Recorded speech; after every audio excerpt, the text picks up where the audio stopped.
2017년 말 기준 코스닥 시장은 해외 주요 신시장 중 시가총액 3위와 상장 기업 수 3위, 기업 공개 건수 2위를 기록했는데요. 외형적으로는 미국 나스닥 못지않은 시장으로 급성장한 코스닥. 그러나 속을 들여다보면 시장 건전성과 신뢰성, 구조적 취약점 등 한계점들도 여전합니다. 특히 회계 부정과 주가 조작 등으로 단기 차익을 추구하는 투기 시장이라는 이미지가 아직도 단존하는데요. 결국 정부가 나섰습니다. 올해 초 코스닥 시장 활성화 방안 발표에 이어 5년 만에 거래소 코스닥 시장 위원장과 코스닥 본부장 분리 선임을 단행한 건데요. 과연 코스닥은 혁신 기업들이 성장하는 데 밑거름이 되는 시장으로 거듭날 수 있을까요? 오늘 서정희의 경제펀치에서는 최초의 민간 출신 코스닥 시장 위원장인 길재욱 위원장과 함께 코스닥 시장의 미래를 이야기해봅니다.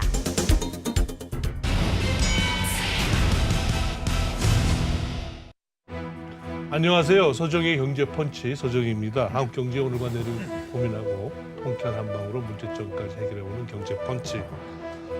오늘은 우리 코스닥 시장의 어떤 그 어른을 한번 모셨는데 코스닥 시장이 지금 한 22년 됐습니다.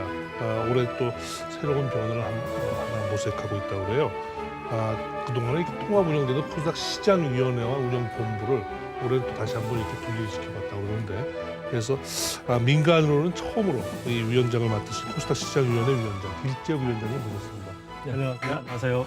이 처음이라고 그래요? 민간 우리 길재욱 위원장님은 이제 한양대학에서 교수님으로 계시지만 처음이라고 그러는데 그 의미가 좀 큰가요? 이거 한번 좀 설명해 주십시오. 위원회와 이 운영본부와. 그러니까 일단 코스닥 시장이 22년 전에 말씀하신 대로 저희 그 시장에서 젊은 혁신 모험 기업들이 좀 이 펀딩이라든지 이런 부분들을 자본시장에서 잘 그렇게 이제 받아서 이 성장을 쭉 해서 이제 한국 경제에 중요한 역할을 하면서 이제 어떤 그 이 뿌리 깊은 기업으로 성장을 하는 그런 어떤 목적을 가지고 출범을 했는데 이제 그동안 코스닥 시장 본부가 코스닥 시장이 이제 거래소로 2005년도에 이제 합병이 통합이 되면서 이제 좀 뭔가 그런 혁신 성장 동력이 많이 좀 침체되어 왔다. 그리고 이제 또 잘 아시는 대로 이제 초창기에 2000년대 초반에 우리가 코스닥 시장의 어떤 거품 같은 게 좀 쓰라린 경험이 있지 않습니까?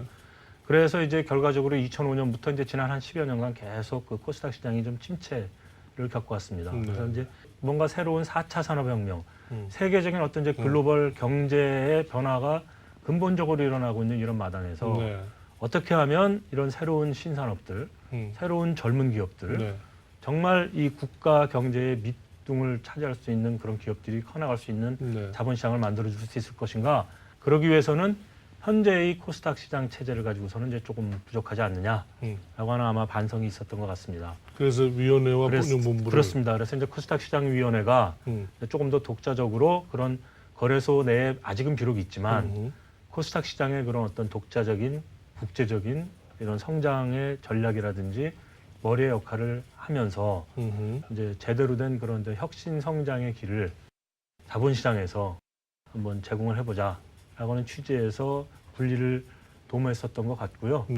그 과정에서 이제 그러면 코스닥 시장의 위원장과 코스닥 시장 본부장은 이제 분리를 하는 것이 맞겠다라고 하면서 이제 코스닥 시장 위원장을 민간에서 전문가로 이렇게 이제 찾으려고 하던 이제 그런 어떤 노력과 그다음에 이제 또 저도 그런 부분에 대해서 일정 부분을 그동안 시장에서 노력을 해왔고 이제 그런 부분들을 이제 좀 기여를 해보겠다라는 취지가 맞아떨어져서 제가 와서 하고 있는 것 같습니다. 이런 방향이 맞다면은 오히려 때늦은 감이 있어요. 지금 뭐 진작에 이 방향에 맞고 이렇게 하면은 좋은 일이 많이 생긴다면 진작에 분리를 했을 텐데 과거에 또 한번 분리해봤던 적이 있다면서요? 네네. 저희가 오히려 그때는 뭐 이게 성과보다는 좀 단점들이 많아서 다시 이제 그렇게 했다고 그래요. 코스닥 시장 위원장과 본부장을 당시에는 이제 코스닥 시장에서 커오신 그 내부 그 임원분들이 이렇게 이제 맡아서 해왔던 것 같은데요. 좀 이제 많은 여러 가지 이제 좀 그 이 중첩성과 이제 불편함이 있었던 걸로 제가 얘기를 들었습니다. 그래서 이제 제가 처음에 3월 13일 날 취임을 했는데 그 바로 많은 이제 그 전문가분들이 이제 그런 부분들에 대해서 우려를 표명을 해주셨어요. 근데 저는 이제 민간에서 어쨌든 이제 와서 그 맞추고 하는 과정에서 그런 과거의 경험들이 있기 때문에 오히려 서로 잘 그걸 맞추는 데 있어서 도움이 됐었던 것 같고요. 음. 이제 시장에서는 이제 그런 우려는 지금 이제 없다라고 제가 이제 평가를 좀 받고 있습니다. 양쪽이 이제 역할 분담을 잘 하셔야 되겠죠. 그렇습니다. 그래서 이제 어떻게 보면 코스닥 시장 위원장과 위원회는 코스닥 시장의 발전을 위한 그 근본적인 머리의 역할을 이제 저희가 하겠다라고 이제 지금 생각을 해서 중장기적인 그런 어떤 근본적인 전략 그다음에 방향들을 고민하고 있고요. 그다음에 이제 내부 일상적인 데일리 오퍼레이션을 포함을 해서 이제 상장 과정에 있어서 상장 심사 폐지 과정에 있어서 이제 필요한 부분들에 대한 지원 이런 부분들은 이제 본부장님이 본부장하고 같이 맡아주시고 해서 저희들이 차질 없이 지금 둘이 맞춰가면서 하고 있습니다. 우리 코스닥 시장 오히려 저 밖에서 오신 민간 전문가시니까 몇 점 주시겠어요? 사실 후한 점수 주기 좀 어렵거든요. 제가 이제 네 그렇습니다. 지금 현재는요. 현재 그 앞으로 오히려 개선할 그 여지가 많다는 뜻입니다. 그렇습니다. 네, 그래서 이제 제가 과거에는 이제 상당히 이제 코스닥 시장에 대해서도 이제 굉장히 애정을 가지고 있었지만 이제 비판적인 입장에서 많은 얘기들을 했었고요. 이제 제가 내부에 이제 들어와서 보니까 이제 의외로 코스닥 시장의 본부의 임직원분들은 이제 굉장히 많은 일들을 지금 열심히 하고 있습니다. 네. 그래서 제가 과거에 비판적인 점수를 뭐 예를 들어서 한 60점을 줬다라고 하면 이제 지금 같으면 이제 제가 한 65점 정도는 주고 시작을 해볼 수 있겠다라고 하는 생각을 하고 있고요. 제가 취임한 이래로 코스닥 지수도 이제 지금 상당히 많이 빠지고 있어요. 네. 그래서 이제 많은 분들은 이제 우스갯소리로 시장위원장께서 오시니까 지수가 많이 빠졌습니다라고 하면서 인사를 하시는데 이제 이런 마당에서 이제 근본적인 코스닥 시장이 가져야 되는 우리 투자자들에게 장기적인 투자로서 매력적인 기술주들이 몰려 있는 그런 시장이라고 하는 이 체제를 갖춰나가도록 노력을 해볼 생각입니다. 말씀 주신 대로 이제 신뢰를 심고 좀 장기적인 안목에 투자가 할 수 있는 그런 시장으로 만드시는 게 이제 꿈이실 것 같은데 그게 뭐 방법이 딱 있으면은 좋겠는데요. 올 연초에 활성화 대책을 내놓으셨어요. 네. 그거 지금 잘 되고 있는지 모르겠는데 그 활성화 대책이 어떤 것들이었습니까? 일단은 크게 그 상장을 그동안 이제 저희들이 이 심사하는 과정에서 일단은 이제 이 비즈니스가 지속적으로 과연 이제 갈 수 있을 것인가. 그다음에 이제 재무적으로 건전한가. 그리고 이제 경영은 투명하게 과연 경영진들에 의해서 이루어지고 있는가. 그 세 가지 측면에서 보는데요. 그 중에 이제 저희들이 그 재무 건전성에서 수익성을 많이 그동안 거래소 심사 과정에서 코스닥 시장에 강조해온 것들이 사실입니다. 그래서 이제 젊은 기업들, 성장을 바라보는 기업들은 수익성이 단기적으로는 지금 안 좋을 수밖에 없거든요. 그러한 기업들도 상장을 꿈꾸고 상장을 통해서 자금을 마켓에서 레이징을 해서 활동을 하는데 성장을 해나가는데 활동을 이제 지원해 줄 수 있는 자본시장이 되어야 되겠다. 그러기 위해서는 성장을 하는 데 있어서 수익성이라고 하는 측면을 저희들이 이제 조금 낮췄고요. 낮춰서 이제 지금 보면은 이익을 실현하지 못하는 이익 미실현 기업들, 이익 미실현 기업들에게 대해서도 상장이 가능하게끔 저희들이 이제 해줬고 그 중에 이제 대표적인 기업이 지난번에 상장을 한 카페24 같은 이제 테슬라 요건이라고 알려져 있는 적자 기업이라 하더라도 상장을 해서 충분한 성장이나 이런 걸 통해서 투자자들에게 캐피탈 게인이라든지 이런 부분들에 대해서 얼마든지 줄 수 있는 가능성을 보여줬다고 보고 있고요. 이제 그런 이익 미실현 기업들이 앞으로 계속 상장 신청을 해올 거로 기대하고 있습니다. 지금 코스닥 시장에 몇 개 기업이 지금 상장돼 있죠? 지금 1,270개 정도의 기업이 상장이 돼 있고요. 저희들이 1년에 보통 이제 한 7, 80개 정도의 기업을 상장시키고 있습니다만 작년 같은 경우에 한 99개 정도 했고요. 올해도 이제 비슷한 숫자 정도는 되리라고 보고 있는데요. 그러면서 상장 문턱을 많이 낮췄다. 일단 첫 번째로. 그러면서 이제 동시에 아까 시장의 건전성을 말씀을 하셨는데 저희들이 이제 상장 실질 심사도 조금 강화하는 측면이 있습니다. 그래서 이제 저희들이 이제 조금 더 논의는 이제 하고 있습니다만 시장이 앞으로는 좀 더 많은 기업들이 상장을 하고 그리고 이제 상장에 이 유지를 하면서 문제가 있는 기업들은 또 이제 빨리빨리 퇴출을 시키고 그래서 이제 시장에서는 개인 투자자들을 포함을 해서 앞으로 중장기적으로 긴 호흡에 투자를 할 수 있는 기관 투자자들, 외국인 투자자들까지 해서 이렇게 이제 쭉 들어와서 모든 투자자들이 북적북적거리면서 이제 투자를 할 수 있는 시장 요즘 그 하루 평균 거래 규모가 어느 정도 되나요? 코스닥 시장에? 코스닥 시장이 작년에 대비해서는 지금 이제 많이 거래대금 규모로 보면 많이 늘었습니다. 네. 그래서 요즘 한 3.5조에서 4조 정도 이렇게 되고 있습니다만 변평균으로 보면 작년에 대비해서 올해는 이제 한 6조 가까이 이제 지금 1월부터 지금까지 이제 데일리 평균 대금으로 한 6조 가까이까지 이제 가고 있다고 저희들이 이제 판단하고 있고요. 이제 지금은 좀 시장이 잘 아시는 대로 이제 여러 가지로 침체돼 가고 있는 이제 좀 분위기가 돼서 줄었지만 그래도 이제 한 3.5조 정도는 진행되고 아직 유지되고 있는 걸로 알고 있습니다. 뭐 우리 코스닥 시장이 나름 그렇게 건전하게 잘 커나간다면 당장 우리 국내에 있는 여러 가지 연기금부터 투자가 돼야 되지 않겠습니까? 당연합니다. 왜 안 하고 있습니까? 이거 뭔가 문제가 있으니까 안 하는 모양이죠. 물론 저희들이 이제 문제가 많이 있을 겁니다. 그래서 이제 연기금들은 아무래도 이제 좀 긴 호흡의 장기 투자를 해야 되는 기금들인데 이제 물론 우리나라 연기금들이 이제 또 그런 장기 투자를 하고 있느냐라고 하는 건 이제 차체 별개의 문제고요. 코스닥 시장에 아직은 연기금들이 들어와서 좀 안정적으로 자기들이 포트폴리오 관리를 해나갈 수 있을 만한 이제 그런 믿음직한 시장으로 보기에는 좀 부족한 점이 있다라고 하는 거 저희들이 인정을 합니다. 그래서 그런 부분들을 저희들이 이제 앞으로 그 이 시장을 잘 관리를 해나가면서 이제 이 기관들이 외국인들이 들어와서도 유가증권 시장 못지않게 많은 찬스를 중장기적인 호흡에서 포트폴리오 관리를 통해서 수익을 잘 관리해 나갈 수 있는 시장을 저희들이 이제 시장에서 만들어주면 그때는 이제 아마 연기금들이 이제 조금 타이밍이 늦으시면은 조금 그런 시점도 오지 않을까 하는 기대도 사실은 조금 하고 있습니다.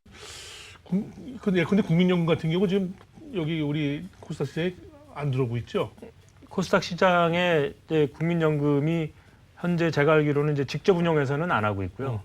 위탁 운영에서는 이제 그 코스닥 이 벤치마크에 코스닥 지수도 같이 넣어서 주고 위탁 운영을 하고 있기 때문에 이제 중소형주에서는 이제 코스닥을 사실상 일정 부분 하고 있다라고 보고 있을 겁니다. 근데 이제 문제는 운용사들이 이제 코스피, 코스닥 해가지고 이제 벤치마크로 주고 운용을 시키고 있습니다만 대부분 코스닥을 편입하는 거에 대해서는 굉장히 주저하고 있죠. 코스닥 시장이 아무래도 변동성이 크기 때문에. 우리 이제 코스닥이 사실은 이제 주변 나라들, 뭐 미국의 나스닥하고 비유해 주셔도 좋고요. 뭔가 우리가 그런 좀 잘 되고 있는 쪽, 뭐 아무래도 뭐 나스닥은 우리가 훨씬 잘 된다고 얘기를 해야 되겠죠. 그렇죠. 뭐 그런 쪽하고 비교해서 뭐 제도적으로 좀 불비되어 있는 것들이 있나요? 뭐 어떻게 해야 됩니까? 제도적으로 불비돼 있다라기보다는요. 이제 미국의 나스닥 시장이나 뭐 이제 해외의 선진 신시장들은 이제 지금 이미 많이 거의 주식회사화돼서 이제 IPO까지 이제 다 이루어져 가지고 이제 된 데들이 많고요. 그래서 이제 그네들은 철저하게 수익성 위주로 해서 시장도 수익성 위주로 해서 이제 운영이 되고 있습니다. 그런데 비해서 이제 저희는 이제 아직은 거래소 또는 코스닥 이제 그런 어떤 단계까지는 아니고요. 시장 운영과 관련된 어떤 이 규정 이제 이런 부분들이 나스닥이라든지 홍콩 시장이라든지 뭐 이런 싱가포르 시장이라든지 이제 이런 일본 시장이라든지 이런 데가 비교해서 어떤 차이가 있을까 불비점이 있을까 하는 건 늘 저희들이 이제 연구하고 검토하고 있습니다만 사실상은 이제 큰 차이는 많이 줄여졌다라고 저는 보고 있습니다. 그럼에도 불구하고 이제 여전히 저희들은 이제 이 시장 친화적인 이제 그다음에 기업들 상장 기업들에게 좀 더 프렌들리한 그리고 투자자들에게 좀 더 이제 이 우호적인 이제 이런 환경을 만드는 데 있어서 이제 모자라는 점들 이런 것들은 계속해서 찾아내고 해외 시장을 본보기로 삼아서 따라가려고 노력을 하고 있습니다. 그래서 이제 연초에 뭐 활성화 방안이라고도 내놨지만 우리 길재혁 위원장이 오셨으니까 또 뭔가 좀 새로운 또 규제 혁신이라든지 정책 준비하고 계신 게 있을 것 같아요. 이 시장에서 이제 우리 금융당국에서 발표했었던 활성화 대책을 하기 위한 준비는 다 맞춰놓은 상태입니다. 그리고 이제 말씀하신 대로 이제 그럼 제가 와서 여기서 이제 그럼 기여할 것은 뭐냐라고 하는 것을 위해서 제가 지난 7월 2일 이제 개장 22주년 이제 저희 코스닥 시장에 그 기자간담회를 한 바가 있는데요. 거기서 이제 중장기적으로 업무 추진 방향을 한번 말씀드린 바가 있습니다. 그래서 저는 크게 우리 코스닥 시장을 앞으로 정말 대표적인 글로벌 초인류 기술주 시장으로 저희들이 이제 아이덴티티를 이제 만들어 가겠다. 그래서 이제 저희들 코스닥의 아이덴티티가 이미 이제 패스트 그로스라고 하는 이제 성장을 위한 길이다라고 하는 이제 이런 그 아이덴티티도 있는데요. 네. 그런 시장을 만들기 위해서 내실을 강화하고 그다음에 글로벌 외연 확대를 추진하겠다라고 하는 크게 두 가지의 방향을 말씀드린 바가 있습니다. 그래서 이제 내실을 강화하는 차원에서 지금 말씀드린 대로 이제 상장 유치도 저희들이 이제 강화하고 그다음에 이제 저희 코스닥 시장에 스타트업 시장인 KSM이라고 하는 시장도 있고요. 그다음에 코넥스 시장도 있습니다. 그렇죠. 그래서 KSM 그다음에 코넥스 코스닥이라고 하는 이제 그 성장 사다리 체계 소위 말하는 이런 걸 통해서 저희는 기업 생태계 시장에 결정적인 자본 시장으로서의 장을 열어줄 수 있는 IPO를 넘어서서 글로벌 마켓으로 나가서 정말 이 주주들과 투자자들과 다시 재정비를 하는 시장으로서의 코스닥 시장이라고 하는 그런 거를 저는 좀 강조드리고 싶습니다. 이 코스닥 시장이 사실 대표 코스닥 시장에서의 대장주라고 했던 게 이제 셀트리온이 있었고 카카오가 있지 않았습니까? 네. 이제 그 종목들이 전부 이전을 했어요. 네. 어떻게 보세요? 이거는 뭐 어떻게 보면 성인이 되면은 네. 다른 쪽으로 가는 거니까 맞습니까? 아니면 뭔가 좀 잘못된 겁니까? 코스닥 시장에서도 계속 그렇게 기술주들은 네. 계속 있어야 된다고 생각하십니까? 근데 그건 전적으로 뭐 기업의 선택입니다. 네. 저도 뭐 기본적으로 뭐 카카오 말씀하셨고 이제 지금 셀트리온 말씀하셨는데 기업이 본인들이 선택을 해서 코스닥 시장보다는 코스피 시장이 유리하겠다. 밸류에이션을 거기 가서도 잘 받을 수 있겠다라고 판단을 해서 가시는 걸 저희들이 막을 수는 없습니다. 없는데 이제 다만 저희들이 지금 제가 아까 말씀드린 코스닥 시장에 이 글로벌 기술주들이 모여 있는 인류 시장, 글로벌 신시장들과 연계되어 있는 정말 좋은 시장, 네. 그리고 기관 투자자들이 외국인 투자자들이 개인들이 모여서 투자를 할 수 있는 중장기적인 이런 시장으로서의 모습을 갖춰 나가면 이제 그분들이 아마도 그때 제가 이제 첫 기자간담회에서 네. 이제 후회하실 수도 있는 시장을 만들어 보고 싶습니다라고 말씀을 드렸었는데 네. 저희 시장을 저희들이 잘 관리해서 글로벌 혁신 시장들과의 연계를 잘 강화해서 중장기적으로 해나간다면 이제 대형 우량주로 커나가더라도 자기네들의 아이덴티티가 이 시장과 맞는다라고 판단이 되면 아마 안 갈 겁니다. 그럴까요? 그리고 때가 되면 아마 그분들이 다시 돌아오고도 싶어 할 수 있는 그런 시장까지 만들어 보고 싶은 게 제 꿈입니다. 네, 네. 자본시장이라는 게 좀 그렇습니다. 이게 그 활성화라는 그 화두와 어떤 그 건전화라는 화두를 이렇게 보면 네, 상호 이렇게 좀 보완적이면서도 서로 또 배반적인 부분이 맞습니다. 있습니다. 네. 그래서 활성화, 건전화 중에 어디를 더 강조점을 두고 싶으십니까? 그러니까 그게 이제 지금까지 저희 코스닥 시장의 이제 지난 20년간의 역사를 보면 이제 과거에 활성화를 하다가 보니까 너무 이제 거품이다 뭐다 해서 이제 건전하다라고 하면서 이제 또 하다가 보니까 이제 또 다시 또 이제 네. 활성화다라고 하면서 이제 온탕 냉탕을 이제 왔다 갔다 했었다라고 하는 이제 정책적인 이제 이 일관성이 없었다라고 하는 이제 반성을 저희들이 하고 있습니다. 그래서 저희들이 중장기적으로 지금 코스닥 시장의 활성화라고 이제 저희들이 이제 지금 이제 정부에서도 그렇고 금융 당국에서도 이제 내세웠고 저도 이제 지금 와서 코스닥 시장의 활성화를 내세우고 있습니다만 코스닥 시장의 활성화는 시장의 건전화를 밑바탕으로 한 활성화입니다. 네. 네, 그래서 상장 기업들 당연히 많이 와서 상장을 해야 됩니다. 투자자 보호, 당연히 투자자 보호가 되지 않으면 상장 기업들도 와서 상장을 해봐야 밸류에이션을 제대로 못 받습니다. 그래서 코스닥 시장의 활성화라고 하는 데에는 반드시 그 두 가지 측면이 같이 들어가 있습니다. 네. 그래서 그 부분을 저희들이 잘 적절하게 밸런스를 맞춰가면서 그래도 과거에 비해서는 여건이 네. 활성화에 치중을 하더라도 네, 자연스럽게 이제 건전화가 이제 따라올 수 있게 맞습니다. 많이 이제 환경이 좀 좋아지지 않았습니까? 맞습니다. 그래서 저는 이제 그 상장 활성화를 이제 우리가 이렇게 몰아붙였을 때 네. 앞으로 이제 그런 어떤 그 투자자 보호나 시장 건전성이 이제 이 좀 부실해질 수 있는 부분을 어떻게 하겠냐라고 했을 때 저는 이제 늘 우리도 지난 20년 동안 특히 이제 지난 10년 동안에 경험이 있다라고 하는 겁니다. 이 시장에서 이 경험을 상장 기업들도 당연히 이제 그 알고 있을 것이고요. 우리 투자자들도 우리 개인 투자자들도 네, 네. 다 알고 있을 겁니다. 저는 그래서 시장을 믿습니다. 네, 네. 그리고 전에 비해서 뭐 어떤 정보의 비대칭성이라든가 이런 부분들이 많이 좀 이렇게 좀 완화되지 않았을까 하는 기대를 해보는데요. 네.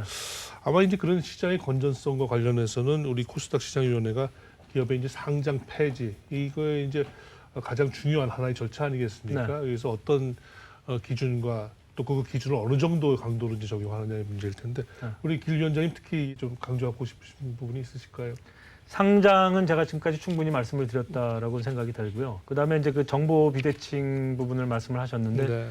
저희들이 이제 그 지난 1월 달에 이제 발표한 거기에도 이제 들어 있었던 아니고 저희들이 지금 실행을 하고 있는 겁니다만 TCB 보고서를 이제 일단 저희들이 그 거래소 코스닥에서 네. 이제 그 이 추진을 해서 IR 협의회를 통해 가지고 이제 지금 매주 목요일 날 저희들이 이제 코스닥 시장의 상장 종목들 중에서 애널리스트들이 제대로 커버하지 못하는 이제 그런 종목들을 한 600여 개를 저희들이 이제 앞으로 1, 2년 내에 커버를 하려고 계획을 잡고 발표하고 있습니다. 네. 그래서 이제 보고서를 이제 지금 제출하고 있는데요. 그런 부분을 통해서 코스닥 시장 종목들에 대한 정보의 비대칭 이제 이런 부분들의 완화를 위해서 노력을 하고 있고요. 동시에 이제 이게 상장 폐지 실질 심사로 들어가게 되면 이제 그 부분에서도 아까 상장 심사 건전성을 했었던 것처럼 똑같이 저희들도 영업의 지속성, 그다음에 경영의 건전성, 그다음에 이제 그 이 투명성 부분들을 봅니다. 이제 그런 부분들에 있어서 좀 더 시장에 좀 물을 흐리는 네. 이제 이런 부분들이 있을 때는 저희들이 즉각 실질 심사 대상으로 이제 올라올 수 있게끔 네, 네. 제도를 바꿨고요. 네, 우리 길 위원장께서 특히 우리 코스닥 시장의 글로벌 외연을 좀 확대하는 네. 이쪽에 또 관심을 많이 갖고 계신 걸로 알고 네. 있습니다. 한두 마디 더 보태주시죠. 네, 저희들이 이제 지금 뭐 나스닥 시장을 포함해서 이제 글로벌 외연 확대를 위한 노력을 하고 있고요. 특히 이제 심천 거래소 측하고는 조금 더 구체적인 이제 아무래도 신시장의 대표 시장으로서 이제 저희들이 중국도 이제 보고 있지 않습니까? 네, 네. 중국의 심천 시장은 지난 3월달에 저희 이제 그 거래소 본부장님이라든지 이제 다 해서 우리 코스닥 시장하고의 네. 이제 어쨌든 이제 그 교류, 그다음에 이제 연계를 통해서 글로벌 신시장에서의 어떤 역할 이런 부분들에 대한 상호 이해관계를 갖기를 그쪽에서도 원하고요. 저희들도 아주 강력하게 원하고 있습니다. 그래서 심천 시장과의 교류를 통해서 중국 시장에 대한 우리 투자자들의 네. 확대, 투자 대상 확대, 그다음에 이제 상장 기업들의 중국의 어떤 진출 확대, 그다음에 이제 중국 기업들도 좀 좋은 기업들 네. 그런 기업들이 이제 심천 시장에서 저희들 시장에도 뭐 복수 상장이라든지 2차 상장이라든지 이런 것들이 가능하게끔 노력을 다각도로 기울이기 위해서 저희들이 이제 태스크포스 팀을 곧 발족시킬 예정입니다. 우리 길 위원장님 임기가 어떻게 되시나요? 제가 임기가 2년입니다. 아, 네, 네, 그래서 임기를 굉장히 짧습니다만 네. 열심히 일하고 있습니다. 그 짧다면 짧은 임기인데 그 임기 동안에 하여튼 코스닥 시장을 무럭무럭 키우셔서 카카오와 셀트리온이 진짜 후회하게 좀 만들어주지. 그러면 우리 많은 투자자들이 좋아하지 않을까 그런 해보겠습니다. 네, 그렇게 열심히 하겠습니다. 네, 오늘 말씀 대단히 감사합니다. 네, 감사합니다.